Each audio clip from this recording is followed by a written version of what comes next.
Hi friend, সবাই কেমন আছো? আশা করি সবাই ভালো আছো। পুজো সবার ভালো কাটছে। এই সকাল থেকে তোমাদেরকে রাত হয়ে গেছে, সময় দিতে পারিনি। তাই ছোট একটা শর্ট ভিডিও করে রেখেছি, তাই তোমাদেরকে শেয়ার করছি। সকাল থেকে একটু ছোটখাটো কাজ করে টোরে মানে সংসারে যে কাজকর্ম থাকে সেই মধ্যে দিয়ে তোমাদেরকে একটু শেয়ার করার চেষ্টা করলাম। এই কাজকর্ম করার পরে লাস্ট থেকে কলে দিদি, আমাদের পাশের বাড়ি দিদি একটু জল নিতে এসেছিল।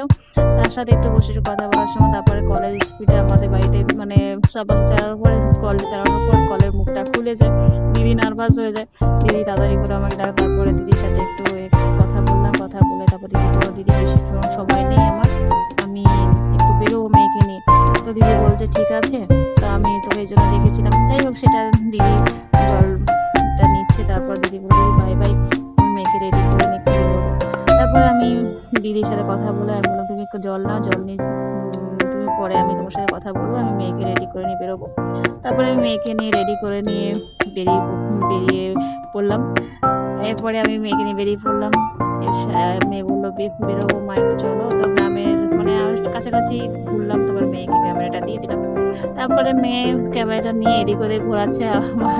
আমি যেভাবে বলছি, ছোট মানুষ বোঝে না, যথেষ্ট ছোট, এখন সেই বুদ্ধিটুকু হয়নি। বাট সেইখান থেকে ওকে বলছি এটাকে দেখিয়ে দাও, বন্ধুদেরকে সবাইকে একটু শেয়ার করো আমার এখানে পরিবেশটা কেমন।